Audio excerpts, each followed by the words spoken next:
খুলনার পরিবেশ এখন ঠিকই আছে, খুলনার শান্ত পরিবেশ আবার শান্ত হয়েছে, তবে রাত্রে একটু সমস্যা হয়েছিল।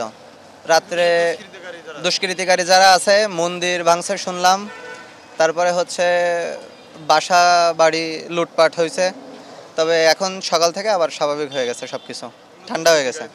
না এখন পর্যন্ত স্বাভাবিক, কিন্তু কালকে রাতের বেলা যেটা দেখছি যে কিছু দুষ্কৃতিকারী যারা আছে তারা মনে করেন যে সুযোগের ফায়দা লুটেছে। এরা সুবিধাবাদী লোক, এরা আসলে মনে করেন সবসময় সুবিধা নেওয়ার জন্য, সম্পূর্ণ স্টুডেন্টদের উপরে এটা আনার জন্য এরা রাতের বেলায় কালকে কিছু কিছু জায়গায় এরকম দু এক জায়গায় হচ্ছে, সব জায়গায় না।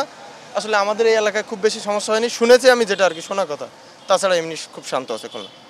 দোকানপাটি খুলতেছে সব, আশেপাশে দেখবেন সব, কিন্তু খুব কম খুলতেছে সব, কিন্তু খুব কম। কিন্তু দৈনন্দিন কাজের যে যে দোকানগুলো আছে, যে দোকানপাটগুলো, সেগুলো আপনার ওপেন আছে সবগুলো। যানবাহন চলাচল মনে করেন যে সকাল থেকে অটো তো আমরা সবসময় চালাচ্ছি, সকাল থেকে কোনো ঝামেলা না, কিন্তু বাস মনে করেন যে চলতেছে না, বাস চলতেছে না, ইজি বাইক মোটরসাইকেল রিক্সা সব চলতেছে। আর অন্য দিকটা মনে করেন দেখিনি, দোকানপাট অধিকাংশ দোকানপাট বন্ধ, কিন্তু কিছু কিছু দোকানপাট খুলছে, যেমন মুদিখানার দোকানদার, চার দোকানদার এরকম। আজকের পরিবেশটা কালকের থেকে অনেক স্বাভাবিক হয়ে গেছে।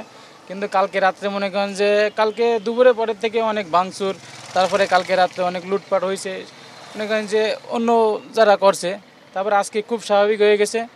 এখন আজকে তো সেরকম দেখা যাচ্ছে না, অনেক জায়গায় দোকান ভাঙচুর করে লুটপাট করেছে, মানে দু একটা, বেশি না। কিন্তু আর বাড়িঘরদের মনে করেন যে যাদের বাড়িঘরদের ছিল তাকে মনে করেন যে লুটপাট করে নিয়েছে, তা আগুন ধরে দিয়েছে, তারপরে মনে করেন যে এদিক দিয়ে আর কোনো সমস্যা না। ঠিক আছে, বাসায় ফ্রেশ জুস তৈরি করতে আমার আছে ভিশন ব্লেন্ডার। ভিশন ব্লেন্ডার, জীবনে আধুনিকতা। হ্যাঁ, আমার শিক্ষা প্রতিষ্ঠান আমরা খুলে রেখেছি, এবং আমার স্কুলটা ডাবল শিফটের। এখানে মর্নিং শিফটে কিছু মেয়েরা আসছিলো, তারপর অভিভাবকরা তাদের অ্যাটেন্ডেন্স নিয়ে চলে গেছে। দু একটা মেয়ে তো, ওদের নিয়ে তো ক্লাস করা সম্ভব হয় না, অভিভাবকরা নিয়ে চলে গেছে। আমার শিক্ষকরা আসছিলেন, মর্নিং শিফটে সবাই আসছিলেন, এবং ওরা এতক্ষণ ছিলেন। কিছুক্ষণ আগে আমি ওদেরকে চলে যেতে বলছি, কারণ মেয়েরা নাই স্কুলে, এখন কাজ নাই, আমি ওদের চলে যেতে বলছি।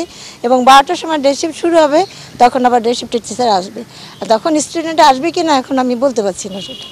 সেই পরিকল্পনা আমার মনে হয় এখন শনিবার আমাদের ক্লাস চালাতে হবে, আর তাদের মানে হোমওয়ার্কটা একটু বেশি করে দিতে হবে ক্লাস ডিউরেশনের ভিতরে, এটা অ্যাডভান্স পড়াশোনার দিকে মানে আগায় নিয়ে যেতে হবে, তাছাড়া তো বিকল্প কোনো পথ নাই।